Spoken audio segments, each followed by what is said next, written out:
Friends, यदि बारिश का मौसम होने के बावजूद भी आपके प्लांट ग्रोथ नहीं कर रहे हैं, उनमें फूल नहीं आ रहे हैं या फिर प्लांट की पत्तियां पीली पड़ रही हैं, तो आज के वीडियो में मैं एक ऐसा फर्टिलाइज़र बताऊंगी जो प्लांट की इन समस्याओं को तो दूर करेगा ही, साथ में पौधे की मिट्टी को भी उपजाऊ बनाने का काम करेगा। क्योंकि जब तक प्लांट की मिट्टी उपजाऊ नहीं बनती है, तब तक हम किसी भी तरह का फर्टिलाइज़र यूज़ करते हैं, पौधे पर इसके किसी तरह के फ़ायदे देखने को नहीं मिलते हैं।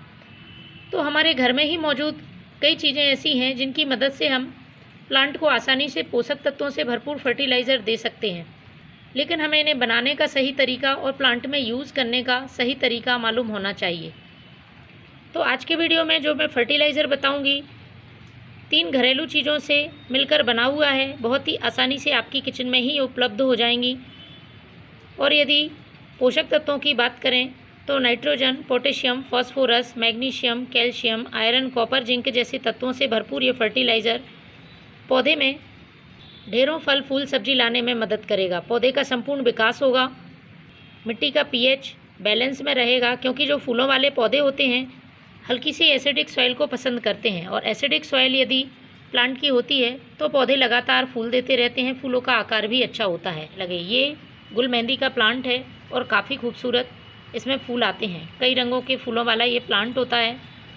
तो इसको मैं अभी ये फर्टिलाइज़र देने वाली हूँ। इसके साथ ही और भी 3 से 4 प्लांट हैं जिनमें ये फर्टिलाइज़र मैं यूज़ करूँगी। तो आप अपने सभी गुलाब, गुड़हल, मोगरा, अपराजिता फूलों वाले पौधों पर इसका यूज़ कर सकते हैं। मोगरा जिस भी मोगरा प्लांट में एक बार फूल आकर फूल आना बंद हो गए हैं, उसमें आप डालें, बहुत जल्दी उसमें कलियाँ बनना शुरू हो जाएंगी, क्योंकि ये फर्टिलाइज़र प्लांट में नई ग्रोथ तो लाता ही है, कलियों को बनाने में भी बहुत मदद करता है।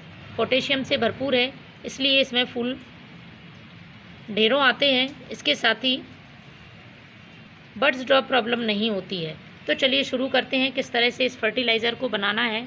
तो ये जो फर्टिलाइज़र देख रहे हैं, इसमें मैंने 3 चीज़ों का इस्तेमाल किया है। सबसे पहले जो कि आपको दिखाई दे रहे होंगे, ये है प्याज के छिलके। मैंने आधा लीटर पानी में 2 मुट्ठी प्याज के छिलके लिए हुए हैं। प्याज के छिलके पोटेशियम से भरपूर होते हैं और इसके साथ ही इसमें कई माइक्रो न्यूट्रिएंट्स होते हैं जो प्लांट के लिए ज़रूरी होते हैं। इसके साथ इसमें मैंने जो दूसरी चीज़ यूज़ की है वो है ये यूज़ की हुई चाय पत्ती। 1 चम्मच आपको यूज़ की हुई चाय पत्ती का इस्तेमाल करना है। ये ध्यान रखें आप अच्छी तरह से धोकर सुखाई गई हो। यदि आपके पास ये यूज़ टी लीफ नहीं है तो आप फ्रेश टी लीफ का भी इस्तेमाल कर सकते हैं, लेकिन उसकी मात्रा इससे आपको आधी कर देनी है। आधा छोटा चम्मच आप फ्रेश टी लीफ यूज़ कर सकते हैं। प्लांट की सॉइल को एसिडिक करती है। इसके साथ ही जो इसमें मौजूद नाइट्रोजन है वो प्लांट की नई ग्रोथ लाने में मदद करता है। तो मैंने 1 चम्मच इसमें यूज़ की हुई चाय पत्ती ली है। तीसरी जो ज़रूरी चीज़ यूज़ की है वो है ये गुड़। गुड़ पुराना हो तो और भी अच्छी बात है। यदि आपके पास पुराना गुड़ नहीं है तो आप जो भी आपके पास गुड़ उपलब्ध है उसका यूज़ कर सकते हैं। तो आपको आधा चम्मच गुड़ का इस्तेमाल करना है, या एक छोटे से टुकड़े का गुड़ का इस्तेमाल कर सकते हैं आप। अब गुड़ का फ़ायदा भी आपको जानना ज़रूरी है। गुड़ प्लांट की सॉइल में गुड बैक्टीरिया इंक्रीज़ करता है, मिट्टी उपजाऊ बनती है। इसके साथ ही यह आयरन जैसे पोषक तत्वों से भरपूर है और पौधे की पत्तियों को पीला होने से बचाता है, पौधे की ग्रोथ लाता है। कुछ लोगों को डाउट होगा कि गुड़ का सीधा इस्तेमाल प्लांट पर यदि हम करते हैं तो चींटियाँ लग जाती हैं, तो ऐसा नहीं है। गुड़ को यदि आप अच्छी तरह से फर्मेंट कर लेते हैं तो चींटियाँ नहीं लगती हैं। तो इस गुड़ को भी हमें इसी फर्टिलाइज़र में डाल लेना है। इन तीनों चीज़ों को हमें 2 दिन के लिए रखना होगा, जिससे गुड़ अच्छी तरह से फर्मेंट हो जाएगा और गुड़ डालने से फर्टिलाइज़र भी जल्दी बन जाएगा, क्योंकि गुड़ फर्मेंटेशन प्रोसेस को तेज़ कर देता है। तो इन तीनों चीज़ों को मैंने 2 दिन पहले रखा था और 2 दिन बाद कुछ इस तरह से फर्टिलाइज़र मिलेगा। अब हमें इसे डायरेक्ट अपने प्लांट पर यूज़ नहीं करना है, इसको अच्छी तरह से हमें डाइल्यूट करना होगा।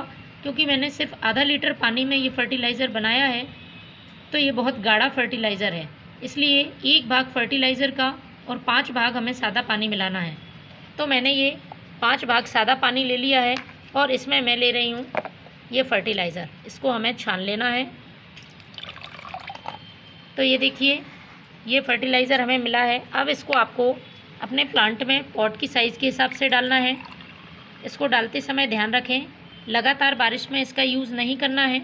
तो इस बात का आपको ध्यान रखना है, पॉट की साइज़ के हिसाब से आपको इसका यूज़ करना है। महीने में 1 बार आप इस फर्टिलाइज़र का ज़रूर इस्तेमाल करें। Thank you.